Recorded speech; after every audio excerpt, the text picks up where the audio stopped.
Nama saya Sipun Kurniawan. Saya asal Pekanbaru. Umur saya sekarang baru 49 tahun.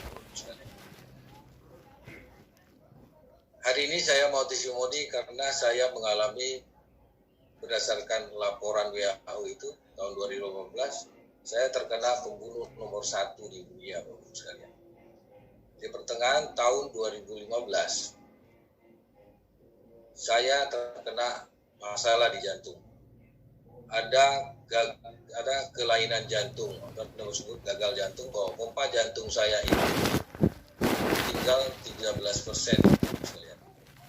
Orang normal, manusia normal itu detaknya 1 menit itu sampai 80-88 kali.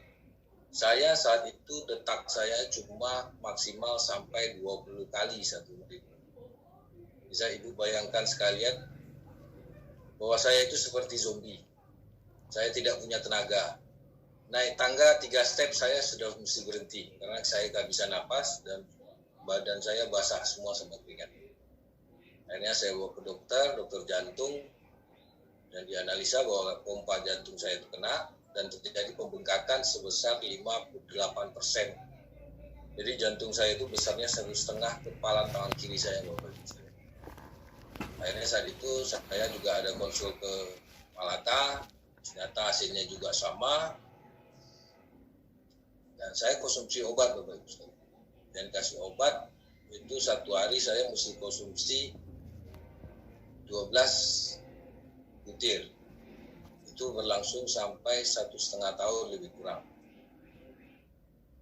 Pada tanggal 15 Desember 2016, saya kerja di galangan kapal yang ada di Siak Kecil, Kabupaten Bekalis. 3 jam perjalanan dari Pekanbaru. Ada jam 11 malam tuh ada 1 titik angin di dalam dada saya. Itu yang dikatakan orang dulu itu seperti angin duduk. Tapi saya cuekin saja karena itu seperti ya agak mengganggu, karena saya agak resah dan gelisah karena ada titik angin itu tidak bergerak-gerak. Jam 12, setengah 1 malam saya pulang ke Wisma. Setelah cuci muka dan kaki saya mau tidur, angin itu bergerak ke arah lengan kiri saya loh. Dan saat itu lengan kiri saya sudah tidak bisa saya angkat. Saya telepon teman saya saat itu kejadian sudah jam 1 pagi, saya telepon apakah ada puskesmas di kota Sungai Paning itu. Ternyata ada yang buka, saya pakaian lagi karena saya sudah pakai tidur, dan pakaian lagi dan lari ke bawah. Kebetulan teman saya sampai di bawah, langsung saya dibawa ke puskesmas. Sampai di puskesmas, saya dimasukkan di ruang IGD. Saya dikasih infus, pasang oksigen, dikasih obat cair darah, dan saya sendiri saya sendiri juga konsumsi obat jantung saya juga saat itu. Tidak lama kemudian saya terkena serangan jantung. Sakitnya itu di ketiak kiri itu sangat luar biasa awalnya. Sehingga seluruh tubuh saya ini pun sakit sangat luar biasa. Sampai saya teriak di rumah puskesmas itu, mungkin banyak orang yang lihat. Teman-teman saya yang saat itu saya belum serangan jantung ada di ruangan. Begitu saya teriak, berhamburan keluar semua, Bapak Ibu. Karena ketakutan, maaf cerita dulu muka saya agak gelap. Karena saya kerja di lapangan, itu memutih, Bapak Ibu sekalian. Saat itulah, saya juga mau maaf kalau saya tidak menadui, karena saya sudah melihat bayangan putih, Bapak Ibu sekalian. Saat itu saya doa, kalau iya pun saya tidak mau di sini karena jauh dari keluarga. Karena juga itu pun orang kantor sudah repot setengah mati karena kejadian sudah jam 1 pagi. Keputusan dari mereka, teman-teman, akhirnya saya dibawakan ke Pekanbaru. Selama perjalanan, itu sakitnya itu hilang timbul. Pas lagi timbul, saya benturkan kepala saya ke dinding mobil ambulan. Ambulan hari itu saya sangat syukur sekali karena kebetulan di ambulan pada hari itu ada supir, ada ambulannya. Biasanya salah satu itu tidak ada, Bapak, kalau sudah pagi begitu. Karena saya lari ke rumah sakit swasta dan saya dicek semuanya, ternyata kolesterol saya trigliserida saya itu 895. Manusia normal itu cuma 150 sudah maksimal. Dan saya mesti dimasuk ke ruang ICU. Ruang ICU itulah dipasang monitor. Manusia normal itu kalau dipasang monitor, itu detaknya ke atas, Bapak Ibu sekalian. Kalau saya itu detaknya semua ke bawah. Jadi itu tidak ada yang lompatnya ke atas. Pada itu sampai 3 hari detak saya itu masih ke bawah. Karena saya mesti dibawa seorang ICU karena takut mereka itu ada serangan susulan. Karena serangan susulan ini lebih membahayakan katanya. Pada hari kelima baru itu ada detaknya ke atas, hari ke-6 saya dimasukkan ke ruang biasa. Dan itu saya keluar dari rumah sakit selama 1 minggu itu. Setelah itu baru bulan Februari saya ke dokter jantung saya lagi, saya di kateter. Dokter itu berkata, kalau ada penyempitan, nanti kita langsung pasang aja ya Pak ringnya. Ya Pak, saya bilang begitu. Akhirnya sampai pada harinya saya kateter, sang dokter terkejut sangat luar biasa Bapak sekalian. Sampai dia geleng-geleng kepala. Dia berkatakan, kalau kasusnya sudah macam ini, saya angkat tangan Bapak. Karena 4 pembuluh utama jantung Bapak itu semua ada penyempitan dan ada satu penyumbatan 100%. Dan saya, kata dokter itu, ini dianjurkan mesti baik ke harapan kita. Saya tidak sanggup melakukannya di sini Bapak. Dan saya sudah, ya akhirnya mereka, dokter konsul sama istri saya, hari itu saya tidak pasang ring sama sekali, dan saya pulang. Karena saya tidak mau di bypass, saya cari informasi tentang pemasangan ring. Karena kebetulan saya pegawai di suatu perusahaan swasta, saya ada BPJS. Dan kalau BPJS itu nunggunya cukup lama, karena 3 bulan sekali cuma boleh 1 ring. Dan perkiraan mereka itu ada kira-kira lebih kurang 8 ring katanya. Akhirnya saya putuskan, saya ke IJN, Institut Jantung Negara Kuala Lumpur. Dan itu konsultasi sama dokter, seminggu kemudian saya balik lagi, itu di April 2017. April 2017 itu saya, Pak Yusril Santo bisa liatin gambar kateter, gambar uratnya Pak. Nah itu, seperti gambar itu yang sebelah kiri itu, itulah penyempitannya Bapak Ibu sekalian. Itulah 4 pembuluh darah utama saya yang terjadi penyempitan, dan hari itu juga saya pasang ring di IJN Kuala Lumpur.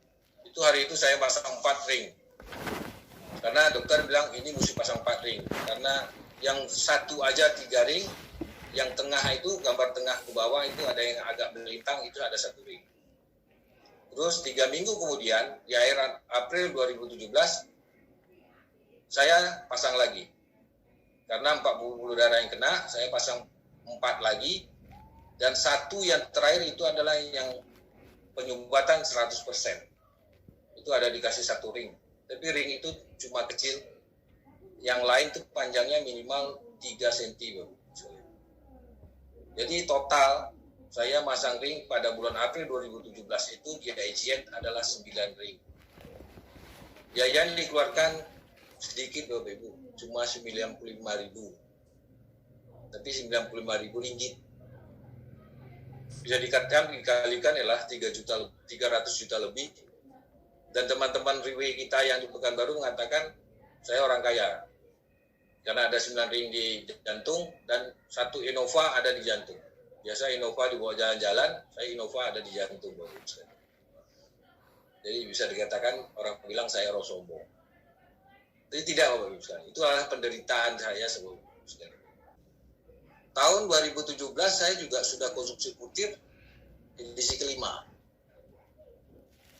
Tapi saya salah konsumsi Bapak Ibu. Karena saya cuma dikasih kakak saya, coba konsumsi ini, tidak diajari cara konsumsinya gimana. Jadi seperti biasa, saya orang yang dulunya tidak pernah minum suplemen, walaupun suka olahraga, saya setelah makan kenyang baru saya konsumsi putir. Sama sekali tidak bermanfaat, karena saya tidak merasakan sama sekali perubahan dan pembongkaran pada saya. ya tidak percayalah sama Riwe ini gitu, sama putirnya, karena saya sudah konsumsi putir 5. Akhirnya saya konsumsi itu tanggal 22 Oktober 2018. Saya konsumsi 2 pagi, sudah terjadi proses pembongkaran. Pembongkarannya sangat luar biasa. Saat itu saya demam, flu, batuk-batuk. Saya juga punya saraf kejepit yang sangat luar biasa hari itu sakitnya. Tapi tidak apa-apa, karena leader body bilang konsumsi sorenya, malamnya saya konsumsi lagi. Dan hari ketiga yang sangat parah, Bapak Ibu sekalian. Saya tidak bisa bergerak, suhu tubuh saya itu sampai 40 derajat. Kalau hari ini, saya dengan 40 derajat, Satgas COVID-19 sudah datang ke rumah saya, Bapak. Saya sudah dianggap kena COVID-19. Pada hari itu ya itulah terjadi pembongkaran yang sangat luar biasa. Air kecil saya, buang air kecil itu warnanya kuning, sangat kuning. BAB itu hitam teh oli dan baunya sangat luar biasa. Itu proses pembongkaran berlangsung sampai 4 hari. Saya masih konsumsi seperti semula, 2 pagi, 2 sore, 2 pagi, 2 sore. Dan ajaibnya pada hari Jumat, saya bangun tidur, saya sudah konsumsi 2 butir. Saya tidak merasakan satu hal penyakit yang ada dalam tubuh saya. Saya merasakan stamina saya naik. Karena setelah pasang ring pun, itu tidak membantu banyak, Bapak Ibu sekalian. Bisa dilihat dari foto itu yang pakai baju kaos, itu pada Oktober 2018, muka saya itu seperti orang yang tidak punya harapan hidup. Berat saya saat itu sudah 102 kilo. Muka saya menghitam, itu menghitam bukan karena kerjaan di lapangan, karena hitamnya itu dari dalam, Bapak Ibu sekalian. Karena sudah dianalisis, hati saya sudah mulai kena. Itu setelah saya konsumsi 1 bulan, terjadi perubahan yang cukup signifikan. Karena pada minggu kedua, saya naikkan dosis saya, Bapak Ibu sekalian.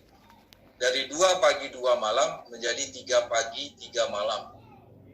Minggu berikutnya saya naikkan lagi 3 pagi, 3 siang, dan 3 malam. Itu berlangsung cukup lumayan lama. Dan itu saya ke Jakarta, ada acara di Jakarta, kita pergi ke Sentos Obesity Center.